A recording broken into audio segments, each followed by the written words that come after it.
Hey Jackals! Today we'll take a look how to make a countdown timer that goes around the border of the video, and we'll make this custom so that you can use different resolutions, like most of the social media uses. And we'll also make this dynamic. Now let's get digital. What do I mean by dynamic? Well, in my case, the timer will start in the bottom right corner and go in a clockwise direction. Just like this. And the timer will end when the clip ends. And it doesn't matter how long the clip is. As you can see, now it just moves slowly. And it will end when the clip ends. Now in my timer I've added some grid lines, and you can add them too, but just so you know, this will have issues when you use different resolutions. So if I show you maybe timeline, let's see, 8. So as you can see in this timeline, the grid is a little bit off, and you need to take this into account so that you can then adjust the settings, which in this case I can't because I didn't set them to. So if you do use something like this, you'll have to adjust the settings and also export them when you make a macro. I didn't because I was just testing this out. If you'll use a unique shape, you'll need to adjust it. As you can see, it doesn't look good. So when we'll do the macro, you'll have the settings here. So now let's make the actual effect. I'll go to timeline 1, and this is a 1920 by 1080p timeline. You can use any clip that you want, and you can even use a fusion clip to make the effect. But I'll use this clip. So when you have it selected, go into the fusion page. So let's just make the basic effect. I'll be using rectangle, and you'll see why in a second. We need the background node to color it. We need another background node so we can connect this as a background. This will be transparent. We need the merge node, and we'll connect this like so. And lastly, we have a merge node. This will be in the foreground because it will be overlaid, and this will be in the background. So now in rectangle, we need to deselect the solid, and we'll adjust the border width, and then we'll use the width and the height.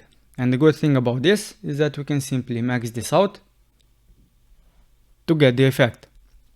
So now we effectively only have half of the border width, so if this is not wide enough, we can simply increase in value. And let's change the color so we can actually see it. And we can also add a gradient if we want to.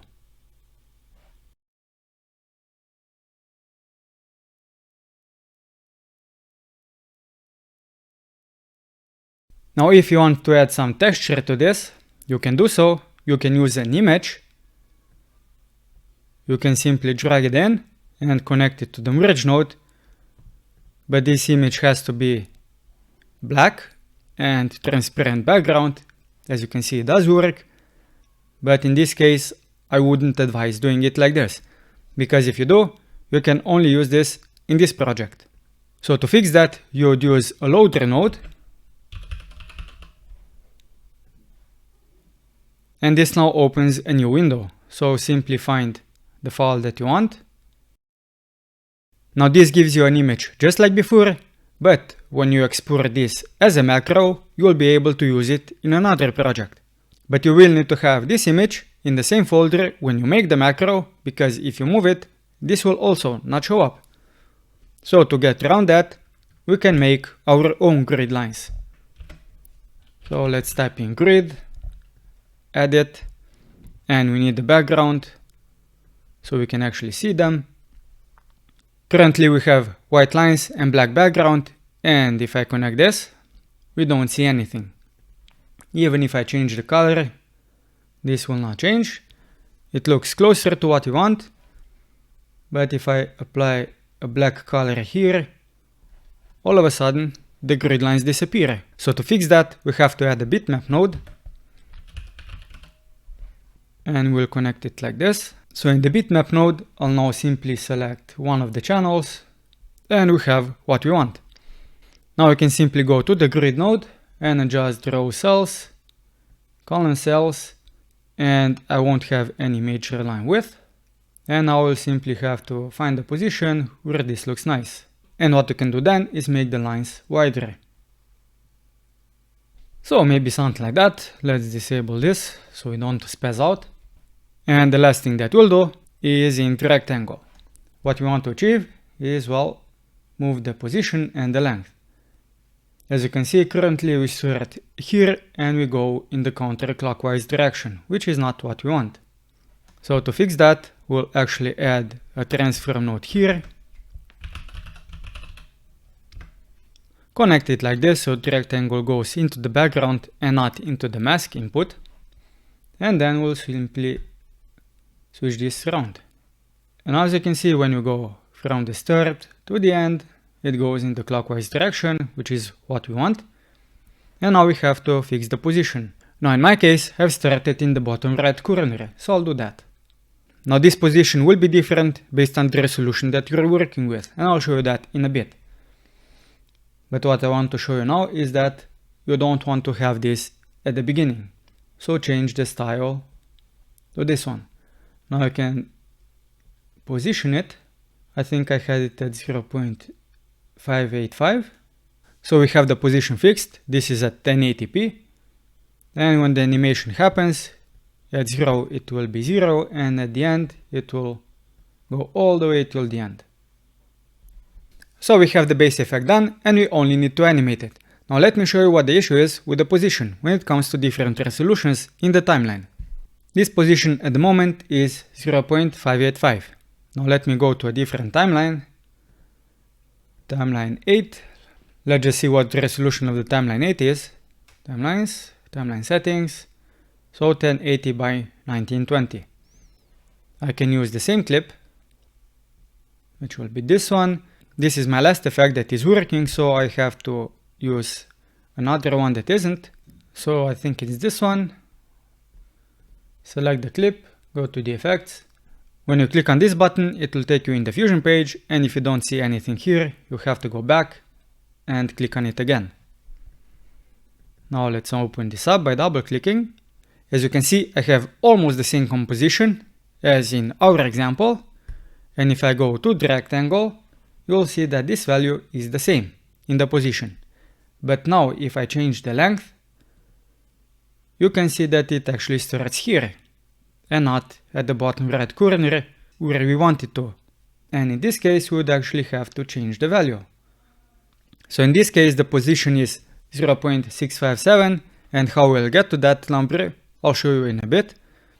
But as you can see, the grid doesn't look the best, so we can simply select it and adjust the spacing or the number of rows and columns so that we actually get something decent looking. So we got the position value for two resolutions, and if you want to use different resolutions, we'll have to test them in different timelines. Now how you do this is, well, you simply lower the length a bit so that you can adjust the position to where you want it to. In this case, I wanted it at the bottom right corner, and then simply put the length back to 1 so you can see how it looks. Now this is a quick cheat sheet that I made so you can see how I got to the values and what we'll actually do with the values. As you can see, I have 4 resolutions here. This is the first one that we did, and we got the position value of 0.585. This is the one we currently have in the back, and the position value is 0.657.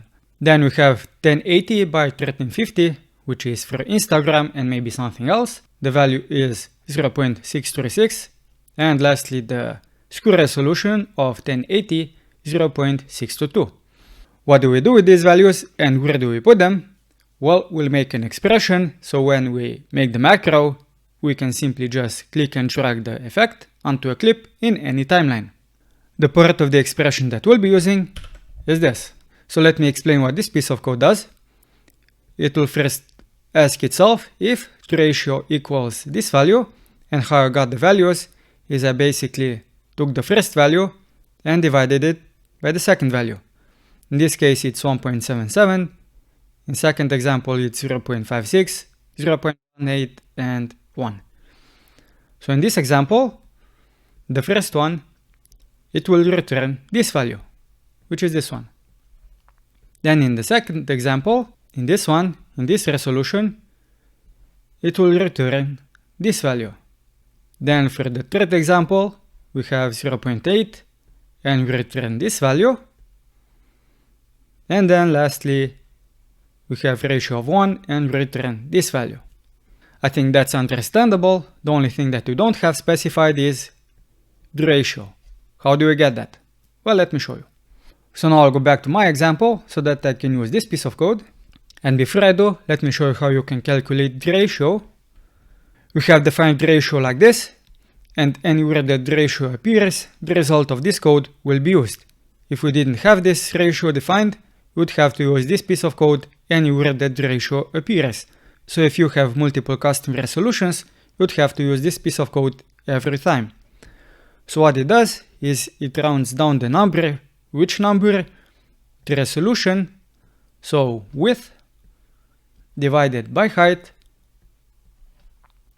and then we multiply it by 100, and lastly divided by 100. And this multiplication, as you can see, is inside here. So this gets rounded down to a full number, so 177, and then it gets divided by 100 at the end, so that we only get 2 decimal numbers. So now let's copy this piece of code, and because this is an expression, we have to actually put it somewhere. So we can't put it in a text node, and while we could text, make an expression, and just put it here. And this would actually mean that you can use the ratio in this composition, and it doesn't matter. So you could use another text node, set an expression, type in ratio, display it, and you can see 1.77. So you know that this works, but I don't want to use extra nodes, so I'll go to the rectangle, go to settings, and I can actually go to the comments, right click, and put the expression inside here. So I'll simply do it here, just like that, and I can also test it again with the text node, just so you can see that it works. Type in ratio, display it on the left side, and you see that it actually works. So we have the dynamic covered, now we only actually have to use it. So go back to the rectangle, control, and we have to use an expression in the position. So right click, select expression, and now we'll copy this piece of code. Paste it inside, and as you can see the value is the same, because this is the ratio that it calculated. So the position value will change based on the timeline resolution that you have, and I'll also test it with the 4K timeline, and we can also test it with other video clips. But for now, the last thing that we need to do to make this dynamic is to animate the length. To make this not dynamic, we'll simply go to the start, keyframe this, go to the end, position this to 1, and keyframe it again. But this would only be 5 seconds long. So what we need to do is go to length, right click on it, go to modify width, and select anim curves. The modifier shows up, you can click on it. Now this is set to transition, we don't want this to be a transition, so we'll change this to duration. As you can see, it automatically makes the animation, but you may need to tweak it a little bit at the end. So let's see how this looks like. And it comes to the end. So it's almost okay. So to fix that, I'll simply offset this by a little bit. So we have the effect done. If you like it, leave it as is. Otherwise, you can disconnect the mask. Maybe you can go to the rectangle and adjust the current radius if you want some roundness inside. You could also use it like this, but in this case you'd have to make the edges transparent. So I'll just put it back to how it was. Now to make it so we can use this effect on any other clip, select everything, excluding the media out, right click on the last node, in this case it's the merge node, go to macro and make one. Now in this case, ask yourself what you want to adjust. So I want to adjust the rectangle. So in the rectangle, I want to adjust the border width, maybe levels, so it's not fully visible, and also the corners. In the transform, I don't need to adjust anything. In the background one, I could adjust the color if I wanted to. So I can select everything. So I can also do the gradients. So I have that selected, and in the grid I want to be able to adjust row cell, column cell. If you don't know which properties the node has, you can simply click on it while doing this. So I need to be able to adjust these two settings. Maybe also the width. So horizontal and vertical line width. And that's about it. So once you have that, simply go to File, Save as Group if you want to be able to change the settings later on. If you use Save As, you will only get one node and you won't be able to change anything. So I'll use Save as Group, go to Fusion, Templates, Edit Effects. And inside here, as you can see, I have a bunch of them because I've done the tests. So I'll simply name this one 8 for now. Save it, wait a little bit, and hopefully you don't have to restore DaVinci Resolve. And let's see, do I have to restore it? Yes, I do. So now I've restored it, let's see, it's visible. So let's take a new clip. This is a 4K one, I think. Let's see. And let's just quickly do a division. Train 4 divided by 2160. So this value is the same, which is not what I want. So let's use this clip because it has a different 4K resolution. And we'll see if this one works. And I'll use the highline scow. This one should work. Let's see. So this is the fault of the offset, as you can see. So I would have to fix that, but let's see how it ends up. So maybe I didn't have to use the offset, but now let's take a look at this one. So it also started at the bottom. But that's really because the timeline resolution is 1920 by 1080.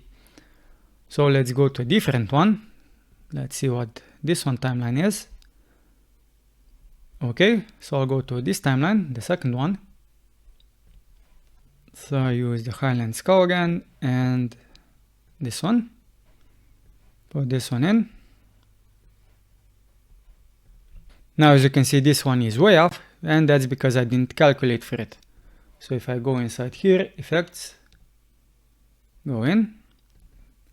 Let's see what the actual value is. And the value is 0 because I didn't account for it.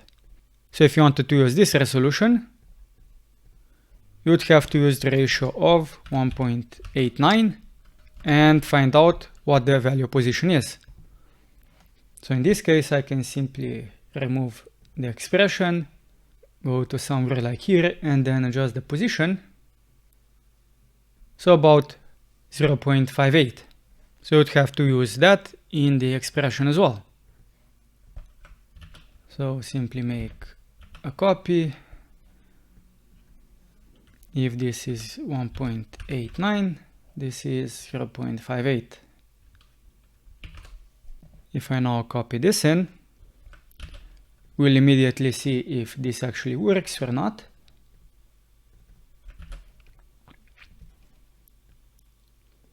And it does, as you can see.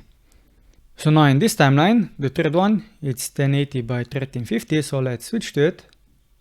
And we can use the same clips, why not? And use this.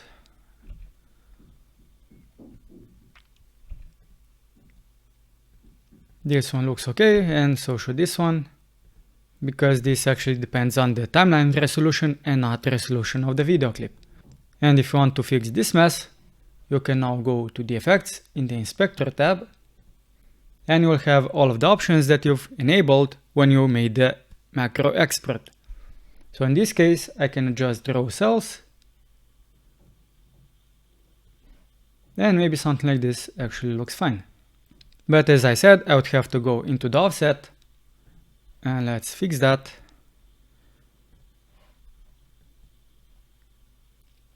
In the modifiers, and put this back to 0 to how it was.